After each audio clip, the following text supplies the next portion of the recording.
مساء الخير وحلقة جديدة معانا في القناة. بص يا أستاذ، منك ليه يا مشجع أهلي، يا مشجع الزمالك، يا مشجع إسماعيلي، يا مشجع ترسانة، يا مشجع غزل المحلة، يا مشجع المصري، يا مشجع الاتحاد، انتوا كلكم على راسي، واحد واحد فيكم على راسي. لكن أنا بقدم نوع من الفيديوهات وأنا متأكد من المعلومة اللي بقدمها لك، متأكد منها بنسبة فوق 75%. فكون إن أنا بقدم لك المعلومة دي فأنا متأكد منها، مش هطلع أقول كلام وعارف إن هحاسب عليه بعد كده فهو غلط. لا هو صح. طيب أنا امبارح قلت لك إن إمام عاشور جاي نادي الزمالك، كله عمال يقول لي طب ايه علاقة الفيديو بالعنوان؟ يا فندم ما هو انت حضرتك لو تقرا العنوان كويس وتربط بينه وبين الخناقة اللي حصلت هتفهم. لكن انت حضرتك مش عاوز تفهم لانك انت مش عاجبك العنوان، لانك انت مش عاجبك نوع الفيديو اللي اتقدم، مش عاجبك الكلام اللي اتقال جواه. خليني اطمنك النهارده واقول لك ان انا لو امبارح كنت متاكد من المعلومه دي بنسبه 99%، فانا النهارده باكد لك ان هي بنسبه 100%. طب تعالى بقى افهمك الخلاصه اللي حصلت امبارح في النادي الاهلي. امبارح كان النادي الاهلي بيتمرن عادي، فخلاص يعني الخبر بتاع زيزو جه الاهلي والعقد بتاع زيزو كده. فامام عاشور اصلا يعني خلينا بقى نتكلم في اللي احنا عارفينه، واللي انت كونك بقى اهلاوي او زملكاوي ولا اسماعيلاوي مش هسمع الجمله اللي انا هقولها دلوقتي دي. فنصيحه ليك اطلع من الفيديو دلوقتي، كملش الفيديو لان انا هقول لك كلام يحرق دمك. مش كلام شتام لا سمح الله، انا بشتمش حد، بس هقول لك كلام يضايقك عن الكوره. طيب قبل ما اقول لك المعلومه اخبط لي لايك حلو كده وهات كوبايه النسكافيه بتاعتك واسمعني. الخبر بتاع زيزو جه الاهلي ده اتنشر في اللعيبه بتاعت النادي الاهلي امبارح وكانت مبسوطه.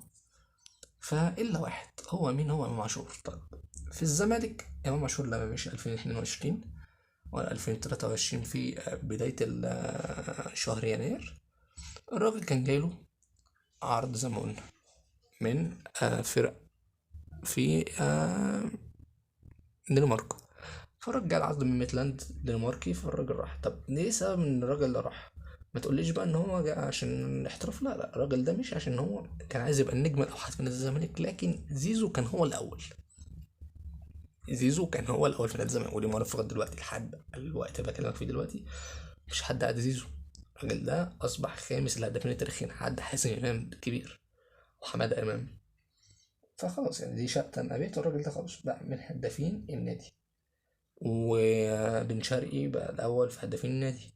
الاتنين الأول المصري والخامس مصري والأول أجنبي بقى موجودين في الأهلي. تمام. فالراجل ده مش عاجبه الكلام والعقد بتاع زيزو كان أكبر منه، فقال لك لا خلاص والله مش هينفع أكمل في النادي بتاع الزمالك.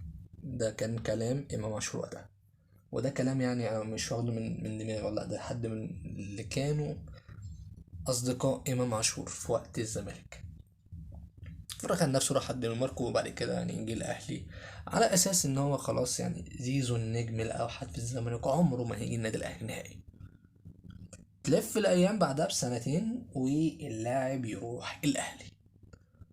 إمام عاشور راح اتخانق مع إدارة الأهلي، أنا عايز العقد بتاعي يبقى متساوي مع عقد زيزو. أنا راجل جايب لك بطولة أفريقيا السنة اللي فاتت مترجي من فم الأسد، أنا عايز العقد بتاعي يبقى وأنا النجم الوحيد في النادي الأهلي كويس دلوقتي، وأنا كلام كويس جدا بس مش وقته. انت داخل على نص نهائي وعايز تعدل عقدك، وانت راجل عقدك لسه هيخلص 2027. اذا كان انت ولا احمد سيد زيزو، احمد سيد زيزو هيخلص عقده 2028. وقتها زيزو او دلوقتي عنده 29 سنة، بعد 3 سنين هيبقى عنده 32 سنة. فمين اللي هياخد زيزو عنده 32 سنة؟ مفيش. فزي ما قلنا الراجل اتخانق امبارح وهيجي الزمالك، امام عاشور رسمي في الزمالك. وهتقول لي بردك المدير الفني جوزيه جوميز مدير فني نادي الزمالك الفترة الجاية، وده كلامي.